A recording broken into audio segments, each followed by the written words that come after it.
issues. To start off, the incidence and prevalence of health and safety risks for young people at Mediterranean nightlife resorts has reached epidemic proportions. And we see that excessive drinking and recreational drug use oftentimes leads to blackouts and accidents, all kinds of accidents, falls, injuries, fights, vandalism, sexual assault, sexual risk-taking, and some of the unwanted consequences that follow, and even in some tragic cases, death. When we look at some of the recorded problems of Britons alone on holidays at clubbing destinations during one single holiday season, we see that the numbers are staggering. We're looking at just Britons traveling to Spain, Greece, and Cyprus. And in terms of police arrests, hospitalizations, reported rapes, and deaths, you can see that the numbers are very, very disturbing. Clubbing and nightlife resort travel comprises a significant portion of youth travel.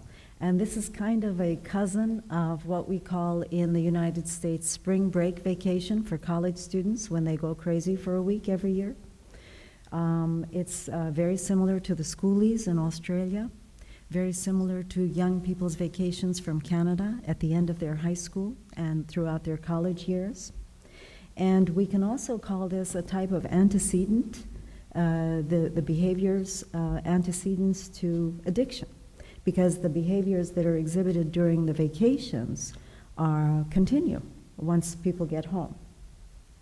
There are significant increases that have been recorded in youth substance misuse during holidays, and club goers have been found to have over 10 times, 10 times more likely to experiment with recreational drugs compared with other types of tourists. And also the social and physical environments seem to be critical in defining health behaviors, not only at the vacation, but also, as I mentioned earlier, how that continues to their at-home environment. The objectives of our study, I also will not be presenting any statistics today. The objectives of our study were to reveal the physical space where health and safety risks unfold for clubbing tourists, to delineate the social organization of risk and identify populations involved, to ascertain the risk exchanges and transactions among the different groups of people, and also to explore the types of adjustments that are needed to structural influences in order to devise harm reduction efforts.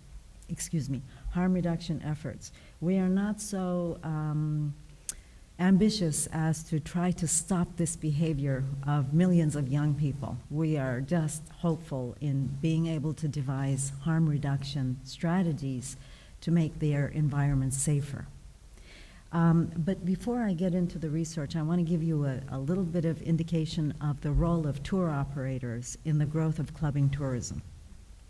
There are huge multinational tour operators that sell very, very cheap, all-inclusive package tours to destinations that we call, in my field, triple S destinations, which is sun, sand, and sea.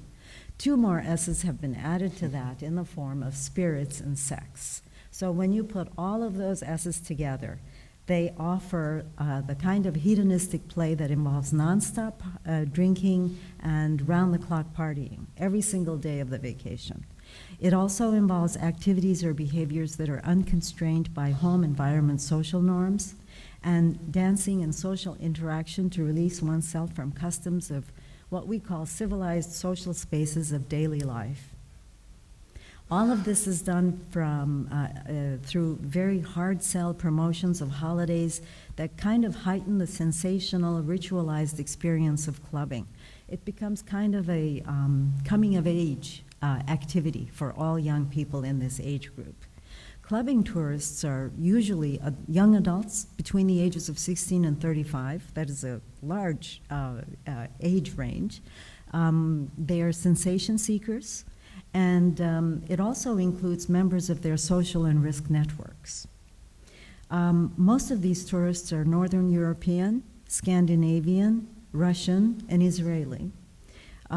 They follow famous DJ disc jockeys to participate in local music scenes. They seek nightlife and entertainment venues. They engage in 24/7 parties, which includes the bar crawls and the foam parties and cruise parties and after parties, hence the title of my presentation. They engage also not only in partying, but also beach and recreational activities, including swimming, sunbathing, jet skiing, parasailing, so on and so forth. If you look around Europe, all the major cities offer, and not only in Europe, all around the world, even in the United States, major cities offer opportunities for clubbing that include all of these things that I mentioned. But we're going to focus on the Mediterranean today, based on the research that we conducted. In these red circles are established clubbing destinations in the Mediterranean that are mainly in Italy, Spain, Greece, and Cyprus. There are also emerging destinations, as you see in the yellow circles, and these emerging destinations are in Bulgaria, in Croatia, Slovenia, Turkey, as well as Egypt, all the way down to Egypt. There is a great deal of aggressive marketing done by tour operators, and I'm just showing you some of the brochures and some of the verbiage from their websites. This one is onthebeach.co.uk, and as you see, they are advertising vacation in Ayia Napa, Cyprus, which is the study that we conducted, the location rather. And the price of a 7-night vacation starts off at $220. That's a very cheap vacation, which includes airfare, lodging, and at least breakfast. And they're saying, does your perfect beach holiday involve partying until dawn? If you're after a week or two of nonstop dancing, music, sun, sea, and etc., we're the ones for you.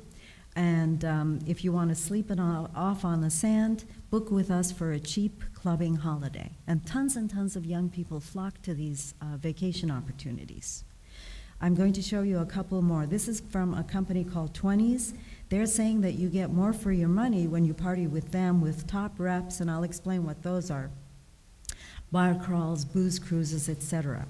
And I didn't even know what shape throwing on the dance floor was until I got involved in this study. Apparently, it's the dancing they're talking about. Here's another one by a company called Club 18 to 30, and they're advertising that it's not just sex, but there's a little bit of sun and sea as well, and you get 2 weeks of being drunk and disorderly. Here's another one by another company called Freestyle. They're saying they're advertising all the same things, the bar crawls, beach, pool, and foam parties, but they're also making a point of advertising the 50 cents per drink nights, which means that any drink that you have that night is just 50 cents. And if you think about it, just imagine the grade of alcohol that is being sold for that cheap price. We collected a number of quotes from newspaper accounts. This one is from Mail Online, and the quote is from a club rep saying that the rule was the more drunk you got the guests, the better time they would think they were having. They paid around 35 euros each to join a bar crawl of 100 people, who basically are people just moving from one bar to another, and they think that they're going to get one drink in each of the 7 bars that they would visit, but in truth, each of the bars had specials, 4 for 1, and by the end of the bar crawl, they would have downed about 28 drinks, which brings the price to less than $1.50 a drink, which is considered to be a great deal. Here's another one. A lethal mix of Bailey's, chili powder, tequila, absinthe, ouzo, vodka, cider, and gin. I think you can probably clean rust or paint off a surface with that mixture. And these are served in giant fish bowls so that you can drink about 2 liters or about 68 ounces in an evening of that mixture. They conducted a poll of 10,000 Britons on holiday in some of these top clubbing destinations and found that close to 80% of holiday goers were unfaithful to their partners back home, and over 60% still chose not to use any kind of protection during sex. So they were taking unusual souvenirs when they went back home. There is another quote here talking about a great deal of sexual infection, the possibility of one young person infecting up to 10 or 20 other people during one holiday, and cases of individuals having multiple sex partners without any kind of protection. There are accounts of very, very young kids, 17 years old, having heart attacks after drinking or drowning because they go into the sea while intoxicated. Taking cocktails of ecstasy, cocaine, cannabis, alcohol, basically a whole bunch of young people walking around zombie-like throughout their vacation because of the quantity and the quality of alcohol they drink. Accounts of people having epileptic fits. One case of a 30-year-old man, and I'm sure it's not only one case, winding up in the hospital with alcohol poisoning, and after recovering for 2 days, going back and joining another bar crawl. The methods for our research were based on paradigms of healthy settings and social networks. We conducted a rapid ethnographic assessment, and our study site was the island of Cyprus in the Eastern Mediterranean in a small town called Ayia Napa.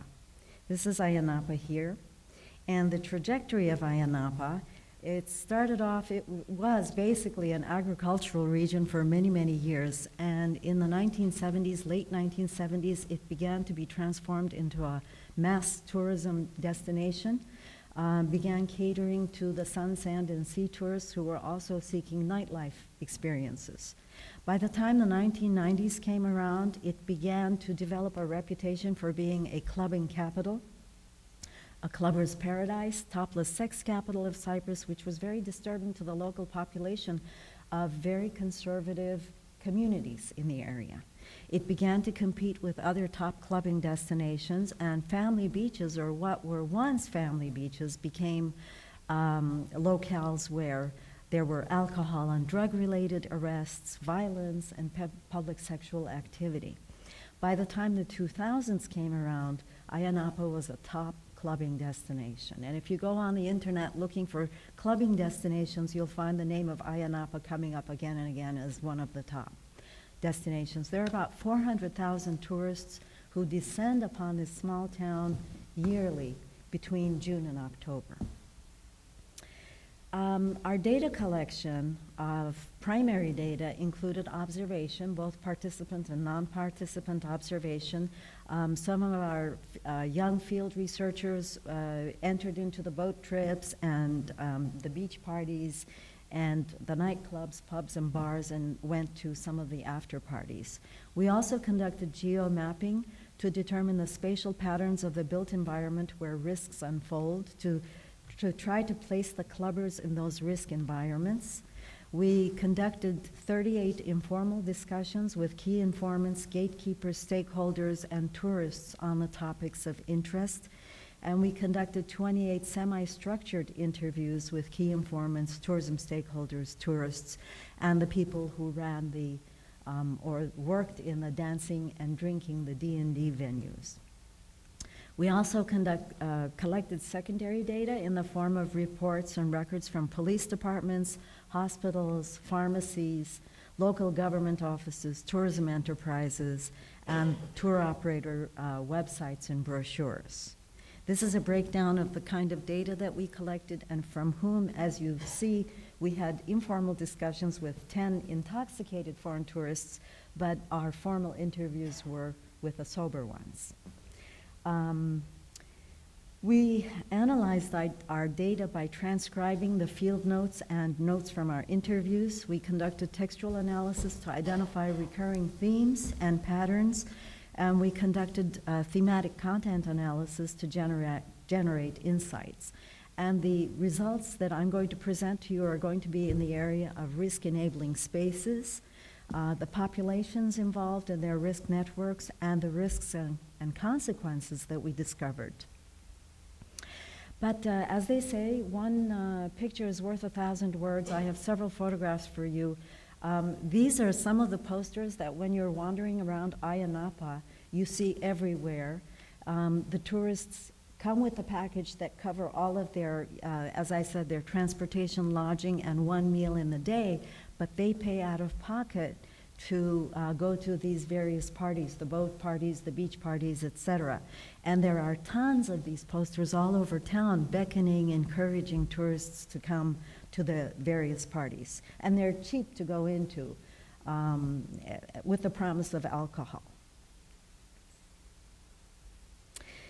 Now, the activities that the tourists are involved in, when we say 24/7 partying, round-the-clock partying, it really is round-the-clock partying. The daytime activities start around 10, 11 o'clock in the morning, and they go on until 6 p.m., and that involves drinking by the hotel poolside, socializing, sunbathing, various water sports, land sports, parties, foam party, beach party, day cruises, and a variety of contests and competitions. Around 6 o'clock, the nighttime activities begin, and that goes on, those activities go on until 6 o'clock the next day, 6 o'clock in the morning the next day. And those involve bar crawls, foam parties, club hopping, dance and music competitions, again with the DJs, and then once all that is done, the after parties begin. And here's an aerial photograph of Ayanapa, and I'm going to situate these various activities in this small concentration of space. In that red circle, that's where most of the drinking and dancing venues are, and we're talking about 250 bars, clubs, pubs, numerous dance and strip clubs, and discotheques. And the people who are involved in these activities are the clubbers, the representatives of the tour operators, DJs, barmen, PRs, bouncers, so on and so forth. And the activities involve the bar crawls, the heavy drinking, dancing, drugs, sexual behavior, strip shows, and as a result of that, not surprisingly, fights and accidents. Here in Nissi Beach, that's where the foam parties take place, beach parties, more drinking and dancing, water sports, and there's some minor crime, of course. On this side of the beach, we're seeing where the boat parties and the boat cruises take off. Same kind of activities, sexual activities, drugs, drinking and dancing, etc. These yellow circles depict where a lot of the accommodations are. They're also very much concentrated, and when all the other activities are done toward morning, say about 3, 4 in the morning, that's when the after parties begin. And the after parties are put together, organized by the hotels, and they involve heavy drinking, dancing, drugs, and sex parties. These are some photographs. On the upper right left-hand corner is a typical bar crawl. This is a small one. The one on the upper right-hand corner is the typical dancing and partying outside the clubs, inside the clubs. Bottom left-hand corner is a boat cruise, daytime cruise, and the foam parties kind of look like this on the lower right-hand corner.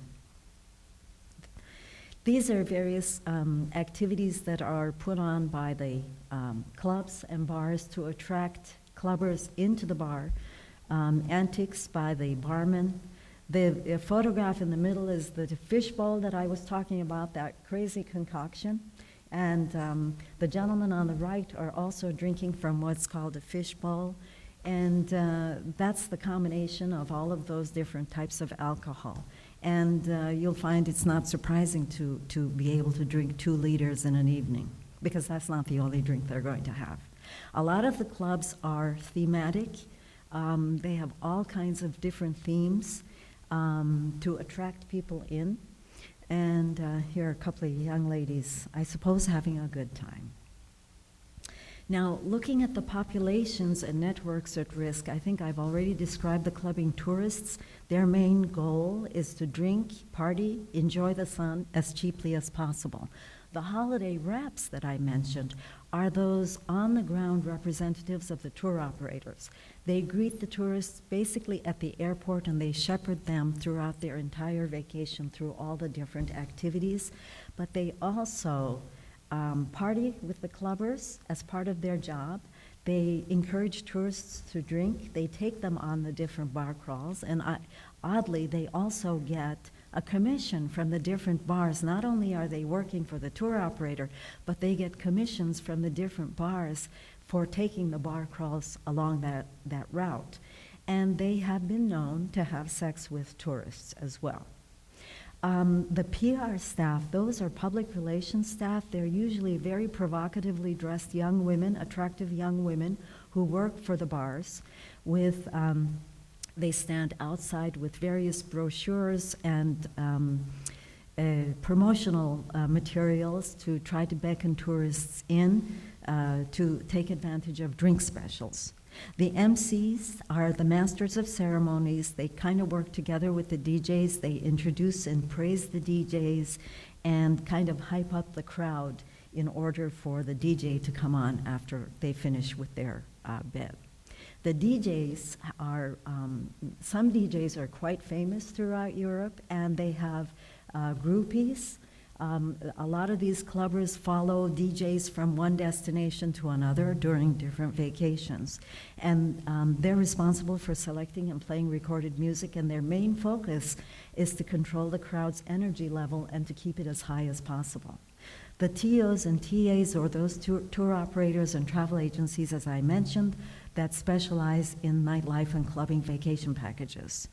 The owners and operators of the drinking and dancing venues, bars and clubs, they offer events. They're the ones who bring the big name DJs to their clubs. They create organized contests to keep up the excitement, and they provide a number of different drink specials to attract the clubbing tourists to their particular venue. And then there are staff working at these venues, such as bouncers and bartenders, wait staff who work in close contact with serving and managing clubbers. Now, we grouped these individuals in terms of primary risk consumers, beginning with the clubbing tourists, seasonal tourism employees who come down from various European countries to work in the tourism sector, serving the clubbing tourists for that season, but they also party. It's kind of a working vacation type of situation.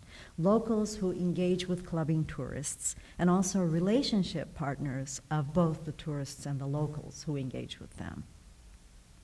We also have the primary risk suppliers, and that begins with the holiday reps, representatives of the tour operators and travel agencies themselves, the owners of the drinking and dancing venues, the owners of the extreme sports businesses and quad and bike rentals that, without really checking the level of intoxication of some of these tourists, go ahead and rent these vehicles to the tourists, who then get into accidents and, in some cases,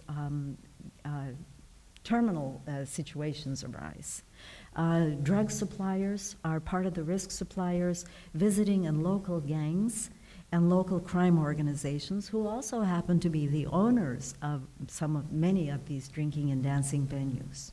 Then we have the risk intermediaries, the accommodations owners and managers who arrange for the after parties, the drinking and dance venue personnel, party event organizers, the MCs, DJs, the internet site webmasters and moderators that kind of bring together, that link these different groups. And then there are also peripheral players, such as law enforcement, local government, first aid staff, commercial transport, hospitality sector staff that also play a role in this overall picture.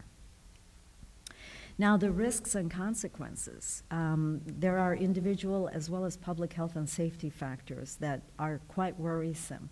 The health risks are pretty obvious: excessive drinking, passing out, alcohol poisoning, sickness from very low-grade alcohol that is sold for 50 cents a drink, death, drug overdose, lethal interactions of drugs with alcohol, HIV, STI, risk-taking via unprotected sex with multiple partners.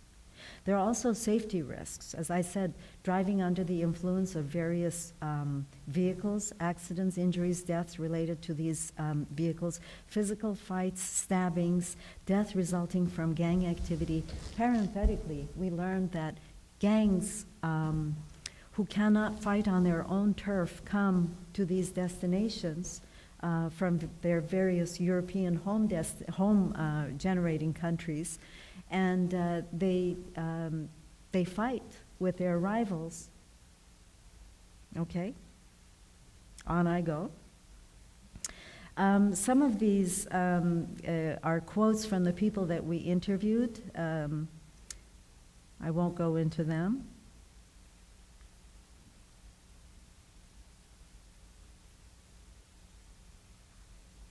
Let's talk about the problems that I mentioned. These are some photographs that we took that depict what happens later in the evening, toward morning.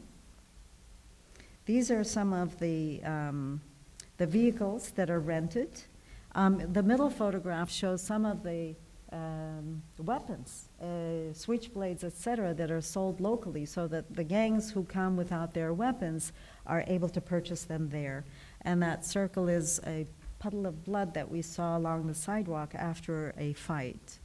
Now, our recommendations, I'll go straight to them. The nightlife resorts are clearly settings for multiple and high risks for young adults.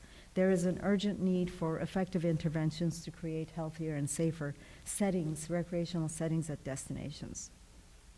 The responsibility for protecting travelers need to be shared by all stakeholders, which necessitate a combined effort required not only at the tourist receiving sites, but also the tourist generating countries. And based on the results of this ethnographic work, there are specific recommendations that we make, and some of the stakeholders that I'd like to mention include government, as I said, both at the traveler generating regions and the receiving destinations, the non-governmental bodies, industry, tour operators, entertainment venues at the destination, trade associations, so on and so forth, including healthcare providers. And a few recommendations that we make include, for example, mandatory health advice to travelers, health warnings on travel brochures, and this would be at the tourist generating country, elimination of deceptive and overly aggressive marketing, a greater scrutiny of all these all-inclusive packages, a focus on the conflict of interest that takes place with holiday reps, and corporate social responsibility legislation.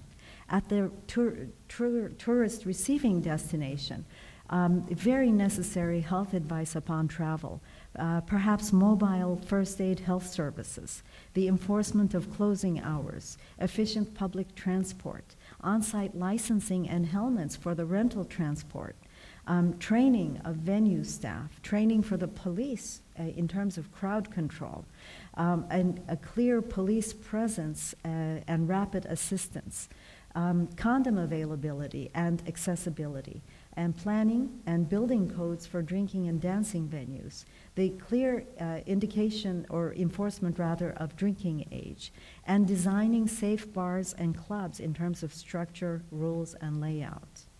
That's it.